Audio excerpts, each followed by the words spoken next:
여러분 안녕하세요. 성경의 이해 오늘 10주차 수업을 시작하겠습니다. 오늘 제목은 8과 공부를 할 예정인데요. 우리 한번 같이 읽어볼까요? 시작! 다윗의 길로 안 가고 여로보암의 길, 아합의 길로 가는 왕들아 하는 제목입니다. 우리 지난 시간에 그런데 다윗 너는 정말 내 마음에 합한 모델 왕이다 이러면서 하나님께서 기뻐하셨는데 그래서 이제 많은 그 다음 오고 오는 왕들에게 이런 깃발을 하나 보여줬죠. 그냥 제가 깃발을 하나 이렇게 가져왔는데요. 다윗의 모델, 다윗이 이렇게 깃발을 들고 있으면 모두 다 다윗의 길로 그냥 쫓아만 가면 되는 거예요. 그러면 다 기뻐하시는 하나님 나라를 위한 정말 모델 왕대로 그냥 가면 되는데 이 깃발을 쫓아가지를 않았어요. 제목을 보니까 그렇죠. 그래서 실망한 약간 이렇게 비낀 것 같은 그런 표정으로 다윗의 길로 안 가고 여로보암의 길, 아합의 길로 가는 왕들아 라고 하는 것이 8과의 제목입니다. 아마도 지금은 잘 모르겠지만 이 여로보암의 길이라는 것 혹은 아합의 길이라고 하는 것은 완전히 다윗의 길과는 반대되는 좋은 길이 아니다라는 사인을 지금 느끼실 수 있을 것 같아요. 자, 우리가 이번에 이제 함께 공부해야 할 성경은 어디인가요? 여기 써있죠? 열왕기 상하, 그리고 거기에 따라 나오는 종속 목록, 잠전하, 잠언, 전도서, 아가서, 그리고 여기에 예언서를 연결해서 읽어보도록 할 겁니다. 자, 한눈에 보는 창출민수 사사망대라는 이제는 좀 입에 익숙하셨어요. 다시 한번 우리 해볼게요. 시작. 창출민수 사삼왕 대라는 왜 그 성경에 나와 있는 순서대로 목록을 하지 않고 요것만 뽑아서 할까요? 앞에서도 계속 말씀드리지만 역사가 흐르고 있는 목록이라는 사실입니다. 그렇기 때문에 그 흐르고 있는 목록대로만 따라가면서 그 시간에 따라서 어떻게 흘러가는가 그리고 그때마다 이제 종속 목록으로 들어가는 그 성경들을 우리가 끼워 읽기를 하면서 지금 공부를 하고 있습니다. 여기 보면 지금 어디까지 했어요? 창출, 민수, 삿삼까지 지난 시간에 공부를 다 했습니다. 그래서 창세기 그때 욥기가 그 시절에 있었던 얘기였고요. 출애굽기에 레위기가 끼워 나왔고 민수기에 신명기가 끼워 나왔습니다. 그리고 사무엘 상하에서 룻기 야사처럼 우리가 공부를 했고요. 사사기에서 룻기를 공부했고 사무엘 상하 공부하면서 여기에 누가 나왔었죠? 주인공이 다윗이었었어요. 그래서 지난 시간에 다윗 공부하면서 거기에 끼어 나오는 목록 바로 시편이었습니다. 자, 그래서 오늘은 뭘 공부할 차례인가요? 왕, 열왕기 상하를 공부할 순서입니다. 여기에 나오는 종속 목록이 잠전아, 시가서죠. 잠언, 전도서, 아가서다 이런 얘기고요. 자, 그런데 이번에 오늘 8과에서는 조금 걱정이기도 하지만 사실 걱정하실 필요는 없고요. 오늘 이 수업을 하고 나면 여러분들이 이거 나도 복잡하지만 정말 이제 잘 알겠어 하는 그런 수준까지 가실 수 있거든요. 너무 겁내시지 마시기 바랍니다. 지금 열왕기 상하를 열어놓고 그리고 이 종속 목록 잠전아 나오는 거 알고 그 다음에 이 중요한 그 종속 목록이 12권에 달하는 목록들이 있다 이런 이야기예요. 자, 그러면 네, 이렇게 이제 구체적인 목록들이 나오는데 우선 오늘의 포인트를 한번 보도록 하겠습니다. 1번 열왕기 상하 공부를 쉽게 하기 위해서 물고기 그림을 이해한다고요? 물고기 그림은 또 뭘까요? 이제 기대해 보시기 바랍니다. 자, 두 번째 물고기인데 거기서 먼저 머리 쪽 부분을 공부할 거예요. 네, 물고기를 이렇게 토막을 쳐가지고 머리 쪽 부분을 공부하고 이어서 어디를 공부해요? 물고기의 몸통 부분 공부하기가 이어집니다. 그러니까 생각해보니까 물고기가 머리하고 몸통이 있으면 분명히 꼬리도 있을 텐데 이제 약간의 힌트가 있어요. 오늘 8과가 끝나면 9과에서는 꼬리 부분도 나오겠구나. 그런 생각을 할 수가 있는 거죠. 여하튼 이 물고기 그림을 이해하고 머리 부분, 몸통 부분을 우리가 자세히 공부를 할 텐데요. 여기 보면 이번에는 여러분 교재에 머리에는 솔로몬 이후 분열 왕국 공부하기, 솔로몬 왕 이후에 나라가 나눠지는구나. 그거를 이제 힌트를 알 수가 있고요. 그 다음에 3번 물고기 몸통 부분 공부하기에 있어서는 그 분열 왕국 이후에 이어지는 아합이라는 왕의 이야기를 공부를 하겠구나.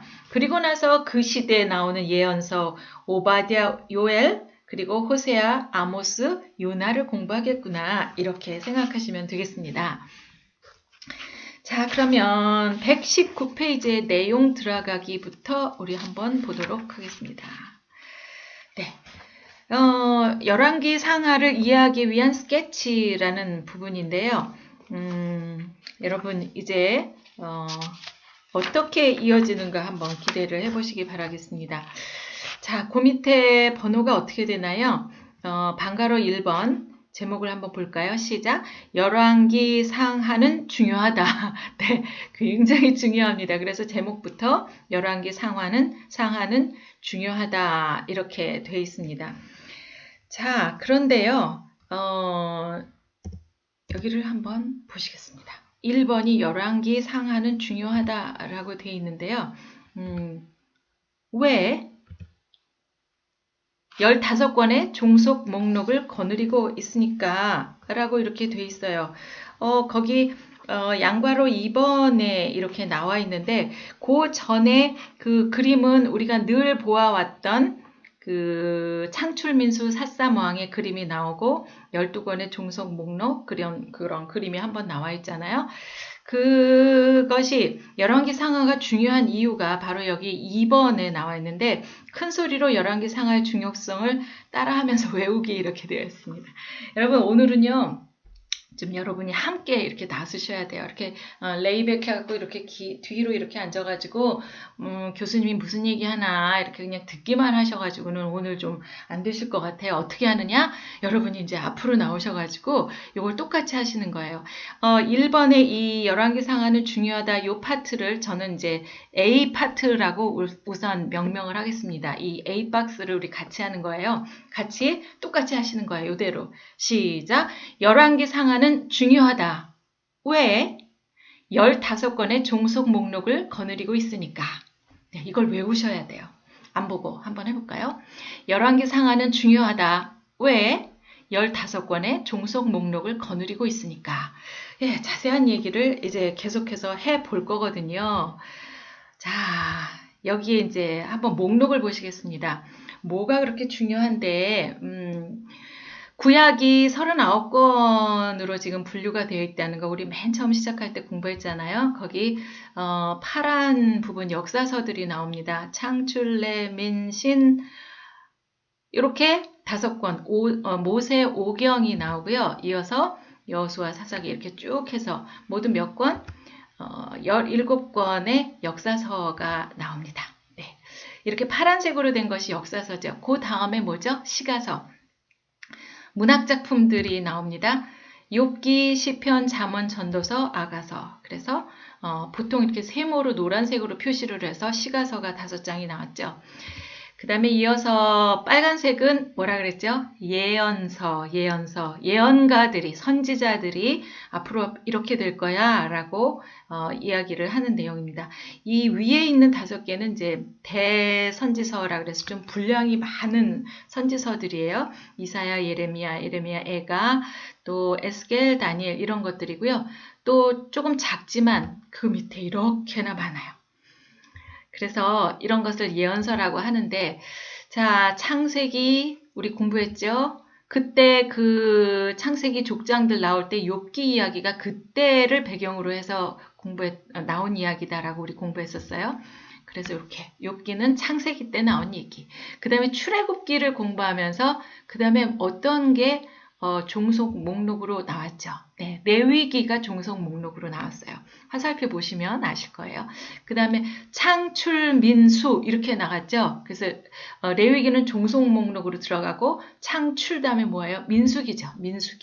민수기에도 종속 목록이 나옵니다. 바로 신명기가 종속 목록이었었어요. 창출, 민, 그 다음에 수, 삿, 사시인데 거기에서 사사기에 룻기, 야사가 끼어 들어간다고 이야기했어요. 그래서 룻기는 사사기에 들어간다. 그 다음에 지난 시간에 공부한 게 사무엘 상하였습니다. 사무엘 상하의 주인공 누구였죠? 다윗이었습니다. 네. 그래서 그때 다윗에 끼어 나오는 것, 다윗이 저자일보이기도 한 시편이 같이 이제 공부하는 거였었죠. 그래서 이렇게 연결을 했어요. 자, 이제 드디어 오늘 열왕기 상하인데 아까 우리 그 박스 A에 있는 거 한번 외웠었잖아요. 다시 한번 해볼까요? 지금 안 보이는데 시작. 열왕기 상하는 중요하다. 왜? 15권의 종속 목록을 가지고 있기 때문이라 이런 얘기를 했었어요. 근데 어떻게 지금 종속 목록이 나오는가 지금 보고 있는 순서거든요. 열왕기 상하. 자, 시가서 3개가 들어갑니다.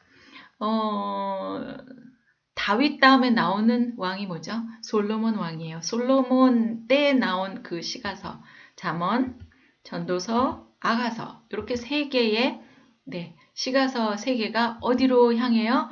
열왕기 상하의 종속 목록이라는 거죠. 그리고 나서 아까 몇 권의 종속 목록이라고 그랬습니까? 15권이라고 그랬는데 이제 나머지는 뭔가 이제 우리 볼 거예요. 일단은 이 전체 이 빨간 쪽에 있는 것이 17권인데 그 중에서 5권은 빼겠어요. 지금 동그라미 치는 거는 빼는 거예요. 뭐뭐 빠지냐면 에스겔, 다니엘, 학개, 스가랴, 말라기. 얘네들을 왜 빼느냐? 우리 첫 시간에 구약 목록 이야기로 한번 꿰뚫을 때 기억하시는 분도 계실 텐데요. 요 5개의 선지서는 어디에 나와요? 나중에 포로 시대 이후에 나오는 거예요. 포로 시대 때 혹은 포로 귀환한 때 나오기 때문에 요 5개는 빼고 17권에서 5권 빼면 몇 권이죠? 12권. 그거 빼고 나니까 이제 12권이 남아요. 그래서 여기 있었던 3권의 시가서하고 12권을 합치니까 모두 몇 권? 15권이에요. 이렇게 해서 이것이 모두 열왕기 상하의 종속 목록으로 들어가는 거예요. 간단하죠? 네. 열왕기 상하는 중요하다. 왜? 15권의 종속 목록을 거느리고 있으니까. 이게 바로 그런 얘기라는 겁니다. 이제 아시겠죠? 당장 외우기는 쉽지는 않지만 자꾸자꾸 이야기하면서 여러분 머릿속에 다 외울 수 있도록 그렇게 해주시면 좋겠습니다. 자, 그런데요. 네. 이건 뭐 나중에 이제 데라느 할 때 이제 이런 얘기 나올 거 나중에 포로 시대 때 빼는 얘기 여기가 이제 들어간 거. 다니엘, 에스겔 여기가 이제 포로 시대에 들어가고요. 학습, 말 이렇게 3개가 포로 시대에 해당이 된다 하는 거 아까 말씀드린 겁니다. 자, 다시 한번 할게요. 이 표를 보면서 시작. 열왕기 상하는 중요하다. 왜? 15권의 종속 목록을 거느리고 있으니까. 이게 바로 이런 얘기예요. 네, 15권의 종속 목록. 머릿속에 완전히 넣어두시기 바라겠습니다. 자, 그러면 방가로 2번인데요. 2번. 그런데 쉽다. 중요한데 쉽다. 그런데 쉽다. 그 밑에다가 여러분 왜 이걸 한 번만 더 써놓으시면 좋겠어요. 아까 열왕기 상하는 중요하다처럼 그 밑에다가 왜 그걸 써놓으세요. 그리고 양괄호 1번에 답이 있잖아요. 사가의 관점만 알면 쉽다.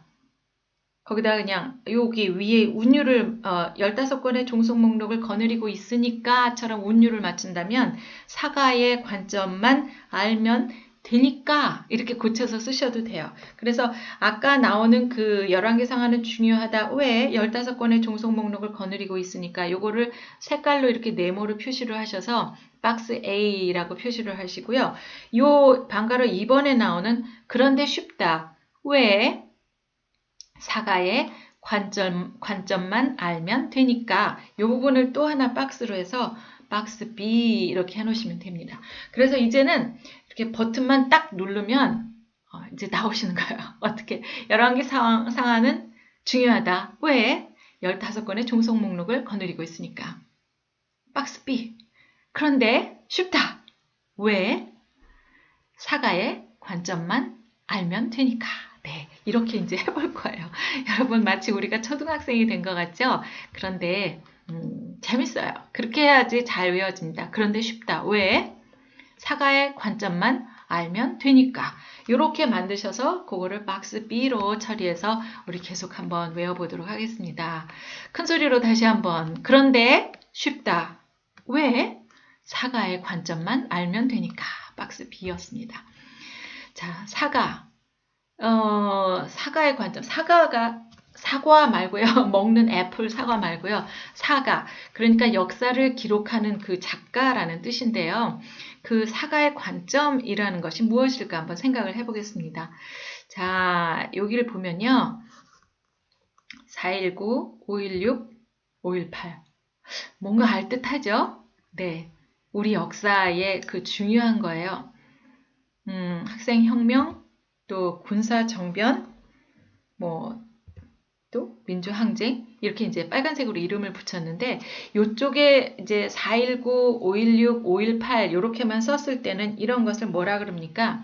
사실로서의 역사라고 우리가 합니다. 그러니까 사실, 4.19에 일어났던 거, 5.16에 있었던 일, 5.18에 있었던 일, 사건, 요렇게 그냥 팩트만 말하면 사실로서의 역사이지만, 우리는 여기다 무엇을 붙입니까? 의미를 붙여요. 해석을 하는 거죠. 그때의 그 일을 해석해서 이것이 학생혁명 혹은 학생의거, 또 5.16 군사정병, 5.18 민주항쟁, 이렇게 해서 의미를 붙인다 하는 이야기입니다. 이것이 바로 그 사과의 관점이라는 것입니다. 그러니까 말하자면 한 시대에 일어난 어떤 일을 이제 특별한 안경을 씌워주는 거예요. 그러면 그 안경을 쓰고 이것이 정말 의를 위한 일이었는지 아니면 폭동이었는지 이렇게 그 역사를 쓰는 사람이 특별한 안경을 쓰고 그런 그 창을 통해서 보는 겁니다. 그래서 이것이 사과의 관점, perspective라고 말하고 그 사람의 관점대로 이야기하는 것이 우리 열왕기 상하 같은 것을 들여다볼 때 아주 중요한 포인트다라는 것을 기억하시면 좋겠어요. 이런 예를 한번 들어보면 좋겠는데요. 이제 여기 지금 꽃병이 하나 있고 여기 뭐가 있냐면 해바라기가 있어요. 네, 조금 더 넣을까요? 여러 송이를 이제 좀 이렇게 담아볼까요? 이런 예를 한번 들어보겠습니다. 어떤 사람이 있는데 어렸을 때 부모님을 잃었어요. 그래서 그 부모님에 대한 추억밖에 남아있지 않는데 그때 부모님과 살던 그 고향에 해바라기가 참 많이 피어 있었던 그런 기억을 가지고 있는 사람이 있어요.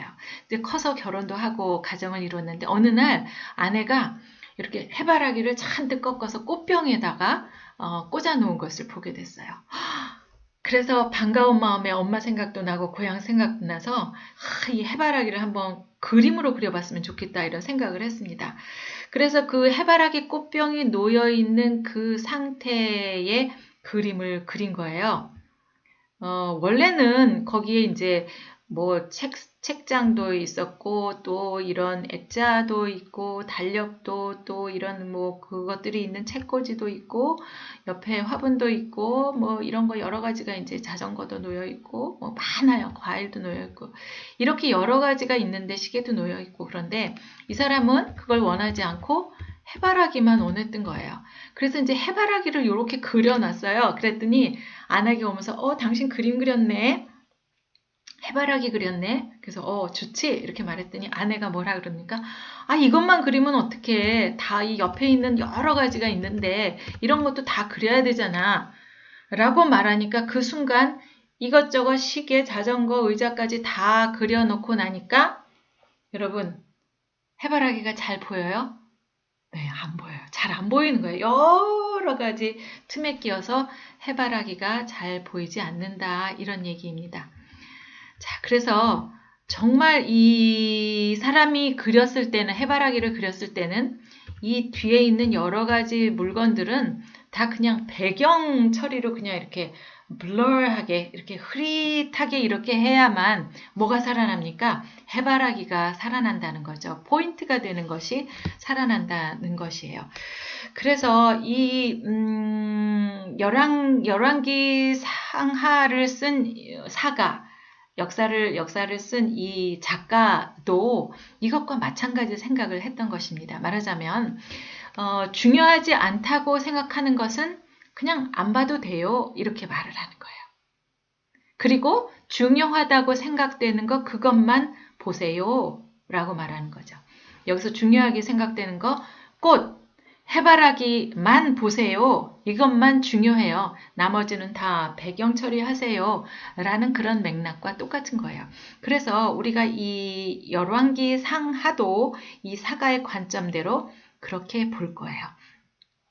열왕기 상하는 도대체 무슨 이야기를 하려고 했을까요?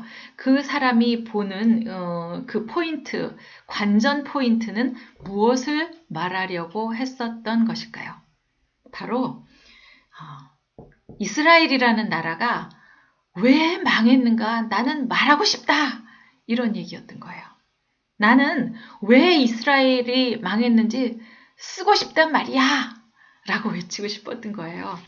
그래서 우리는 이제 이 열왕기 상하를 볼 때 어떤 식으로 볼 것이냐 하면은 그냥 어떤 왕이 나오고 그 다음에 누가 어떻게 됐고 북이스라엘은 어떻고 남유다는 어떻고 하는 그 수많은 이야기를 그냥 하나씩 따라가서 볼 것이 아니라 이 열왕기 사가가 정말 특별한 우리에게 씌워주는 안경, 관전 포인트에 따라서 그 부분을 집중해서 볼 것이다. 이런 이야기입니다. 동의하시나요? 네, 그렇게 해야 정말 잘 보인다 하는 것입니다. 정말 그렇게 하고 있는 것인지 우리가 이제 알아볼 거예요. 사실 그 당시에 이제 열왕기 상하가 지나가는 그 왕정 시대에 역사책이 없었던 것은 아니었었어요. 유대왕 역사 지략 혹은 이스라엘 역대 지략 이런 책들이 역사책들이 있었던 거죠. 그러니까 유대왕의 그 다음에 누구 그 사람은 언제부터 왕이 돼서 몇 년 동안 치정을 하고 몇 살에 죽었다 이렇게 나오는 그것이 유대왕 역대 지략 이런 책이 있었고 또 북이스라엘에도 이스라엘 왕 역대 지략이라는 역사책이 있었는데 이 열왕기 상하의 저자 사가는 이런 그 역사책을 옆에다 레퍼런스를 이렇게 두고 여기다 이제 참고 자료를 두고 자기 이제 논문을 쓰는 거예요. 열왕기 상하라는 글을 쓰면서 이 참고 자료는 있지만 자기가 정말 말하고 싶은 것을 강조해서 말한다는 거죠. 아까 뭐라 그랬죠? 무슨 얘기하고 싶다고? 나는 왜 이스라엘이 망했는지 말하고 싶다! 쓰고 싶다! 이런 게 포인트였다는 겁니다. 우리도 그 포인트를 따라가면서 이제 알아볼 것입니다.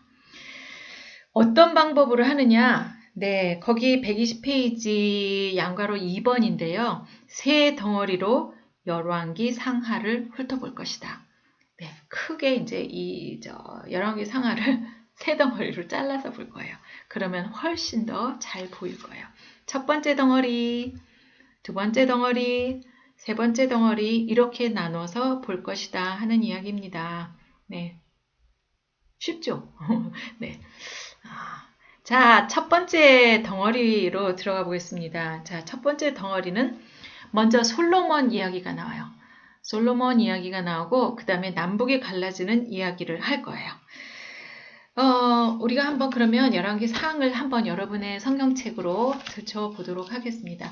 항상 우리 수업 시작할 때 반드시 성경책 갖고 계시라고 말씀을 드렸죠. 열왕기 상을 볼게요.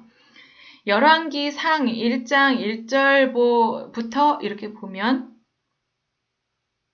열왕기 상에 이제 나오는 주인공은 누구죠? 다윗? No. 네. 맨 처음에 1장에 다윗 왕이 나이가 많아 늙으나 이렇게 나오긴 하지만 여기는 벌써 다윗이 이미 늙어가지고 이불을 덮어도 따뜻하지가 않대요. 이제 눈을 감을 날이 멀지가 않다 그런 얘기입니다. 여기 열왕기 상의 주인공은 누구냐? 솔로몬입니다. 이제 솔로몬의 얘기가 이제 나오는데요. 계속해서 여러분 한번 이제 그냥 이제 술술술술 이렇게 보시는 거예요. 자세히 안 읽어도 2장 꼭대기 보면 이제 다윗이 솔로몬에게 마지막 이야기를 하고, 그 다음에 이제 다윗은 세상을 떠나고, 그 다음에 4장도 보면 벌써 솔로몬이 거느린 신하들 뭐 이런 얘기가 나오고요. 솔로몬이 성전 건축을 준비하고, 6장 또 성전을 건축하고, 뭐 궁을 짓고 계속해서 나옵니다. 그래서 쭉쭉쭉쭉 나오다 보면 거의 어디까지? 11장까지가 솔로몬의 이야기가 나와요. 그래서 이 첫 번째 덩어리의 큰 한 부분은 솔로몬 이야기입니다. 그 다음에 두 번째 부분은 뭐냐면 그러니까 첫 번째 덩어리의 두 번째 파트가 뭐냐면 12장부터 시작이 되는데요. 이것은 남북이 갈라지는 이야기라는 것입니다. 솔로몬이 이제 세상을 떠날 때쯤 이제 그가 아들이 이름이 이제 르호보암이라는 사람이에요. 르호보암. 근데 이제 아들이 이걸 이어받아야 되는데, 그때 이제 무슨 일이 있었냐 하면 솔로몬이 아주 오랜 기간 동안 뭘 했어요? 성전 건축을 했잖아요. 어떻게 건축을 했을까요? 요즘처럼 뭐 이런 무슨 땅 파는 기계가 있나요? 움직이는 기계가 있나요? 전부 다 그 사람들이 그 사람의 인력으로 이렇게 뭐 돌 깎는 거며 이렇게 움직이는 거며 이런 거 모두 다 사람들의 그 힘으로 해서 성전도 짓고 또 자기의 궁전도 짓고 그랬다는 얘기예요. 그러니까 오랜 기간 동안 공사를 많이 했다 이러면 어떻게 되겠어요? 결국은 많은 국민들이 그 성전 짓기 또 궁전 짓기에 동원이 돼서 그 노동력을 오랫동안 써왔다 이런 얘기라는 거죠. 그러니까 어떻겠어요? 피곤했겠죠. 그래서 이 솔로몬의 아들은 르호보암이라는 아들인데 이 이제 왕위를 물려받을 그때쯤에 이제 여로보암이라는 그 신하 중에 한 사람이 조금 반대 의견을 가지기 시작했어요. 그리고 이제 국민들한테 가서 이제 장단을 맞춰주는 거죠. 그동안 너무 힘들었지. 저 솔로몬 왕 너무한 거 아니야? 막 이래가지고 국민들하고 이제 그 짝짝꿍이 된 거예요. 그런 거를 르호보암이 눈치를 채요. 그래서 어떻게 합니까? 이 여로보암을 그 애굽 쪽으로 망명을 보내요. 쫓아내요.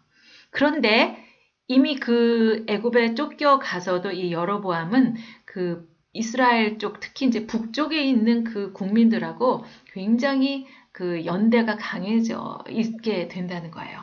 그러면서 이 르호보암이 왕이 되려는 그 순간에 이제 단판을 한번 짓습니다. 이따가도 또 얘기가 나오겠지만 이제 그렇게 해서 갈라지게 돼요. 이제 르호보암이 말을 안 들어주거든요. 그래서 어떻게 되느냐? 이제 전체 이스라엘 나라가 북쪽하고 남쪽으로 갈라지게 된다. 이런 이야기예요. 그것이 열왕기상 12장부터 14장으로 이어집니다.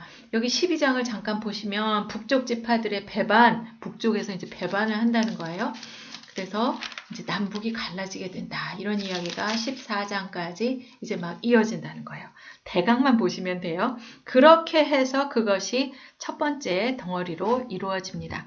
자, 이번에는 이제 두 번째 덩어리인데요. 여기는 간단하네요. 아합 왕 이야기. 왕의 이야기를 하는데 이 두 번째 덩어리는 15장. 네.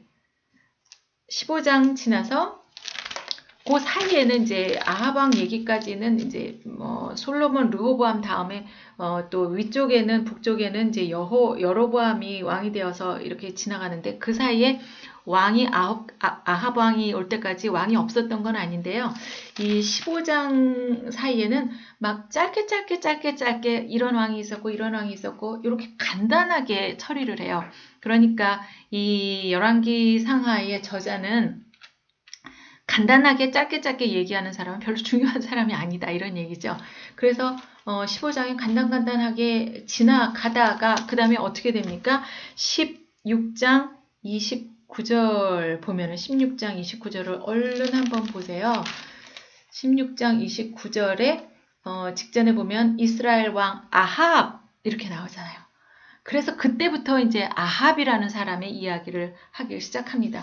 그래서 어디까지 가냐면 열왕기 상 끝까지 다, 그리고 열왕기 하에 들어가서요.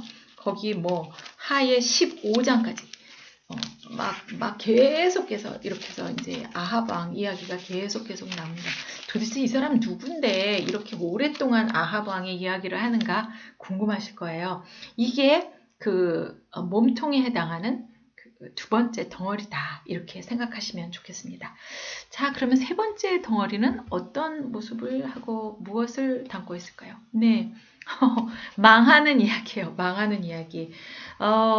지금 어떻게 됐어요? 솔로몬 이후에 르호보암과 여로보암으로 이렇게 남북이 갈라졌다고 아까 말씀을 드렸잖아요. 남북이 갈라지는 이야기가 이제 그 첫 번째 덩어리에서 나왔는데, 아합 왕이 한참 하다가 세 번째 덩어리에서는 망해요. 누가 망합니까? 첫 번째는 북이스라엘이 망하고요. 나중에 좀 있다가 또 남쪽 유다도 망하게 됩니다. 이게 그 열왕기 상하를 잘라서 보는 아주 커다란 그림이에요. 멀리서 높이서 보면 이렇게 세 가지 덩어리를 보면 알 수가 있다 하는 겁니다. 자, 그러면 이것을 어떻게 소화를 해서 그림을 그리느냐? 자, 첫 번째 덩어리, 다시 한번 이제 우리가 아까 했던 이야기를 해볼 건데요. 뭐라 그랬죠? 솔로몬 이야기가 나오다가 이제 열왕기 상 1장부터 시작할 때 솔로몬이 주인공이었었어요. 그러다가 남쪽은 솔로몬의 아들인 르호보암이 맡고, 그 다음에 위에는 여로보암이 맡았다. 그렇게 지나갔다는 거죠. 그러다가 일단 첫 번째 덩어리가 솔로몬 이야기와 남북에 갈라지는 이야기. 그런데 두 번째 덩어리로 가면 아까 여기 이제 첫 번째 덩어리가 있고 그 다음 이제 중간에 나오는 몸통인 거예요. 열왕기 상 16장부터 시작됩니다. 여기는 주된 그 주제가 누구 이야기라 그랬죠? 아합 왕 이야기라 그랬어요. 이 전체 북이스라엘 남유다를 통틀어서 제일 중요한 그 사가의 그 관점은 아합에 대한 이야기입니다. 세 번째 덩어리, 아까 뭐라 그랬습니까? 망하는 이야기예요. 언제 망해요? 북이스라엘이 먼저 망해요. 이제 나중에 나오지만 아수르라는 나라에게 북이스라엘이 망해요. 그래서 망해서 이렇게 내려와 보니까 이제 북이스라엘이라는 나라는 없잖아요. 내려와 보니까 남유다에는 누구 왕이 있어요? 히스기야라는 왕이 있고, 그 다음에 이렇게 짠짠짠짠 또 다른 왕이 나와서 몇 년 동안 130년 동안 이렇게 지나가고 이제 여기도 결국은 망하게 돼요. 누구한테 망해요? 바벨론이라는 나라에게 망해서 여기 포로로 잡혀가게 된다. 그래서 남유다가 망하는 시점은 이 마지막 왕 시드기야 때이다, 이렇게 생각하시면 되겠습니다. 그렇게 해서 열왕기 상하는 세 덩어리로 이루어져 있습니다. 마지막 세 번째 덩어리는 망하는 이야기로 이렇게 끝나요.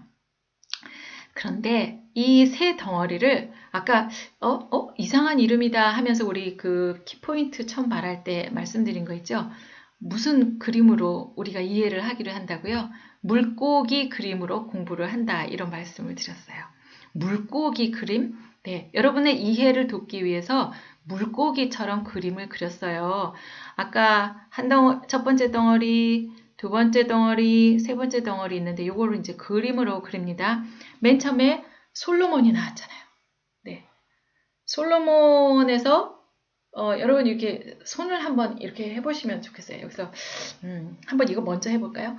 솔로몬이 이렇게 나오고 그 다음에 남북으로 갈라져요. 나라가 남북으로 갈라져요. 그러다가 아합이라는 왕으로 북이스라엘이 막 진행되다가 어떻게 돼요? 망해요. 아합이 굉장히 오래 가다가 망해요. 누구한테? 북이스라엘은 아수르한테 망해요. 그때 내려와 보니까 남쪽 유다는 어떤 왕? 히스기야 왕이라 그랬어요.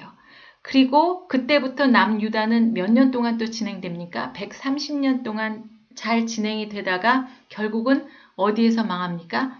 바벨론에게 역시 남유다도 망하고 포로로 끌려간다, 이런 얘기입니다. 그거를 이제 그림으로 그리는 거예요. 솔로몬 나눠지고 아합 망하고 그 다음에 내려와서 남유다도 130년 있다가 또 망하고 이런 것을 그림으로 그릴 거예요. 자, 솔로몬 위로 아래로 나뉘어집니다. 북방 이스라엘은 여로보암이 맞고 남방 유다는 르호보암이 왕이 됩니다. 그래서 여기를 머리 부분, 물고기의 머리 부분이라고 말하는 거예요. 그리고 나서 진행이 돼요. 몸통으로 들어갑니다. 네, 여기 몸통에서 정말 중요한 그 이야기는 어떻게 해요?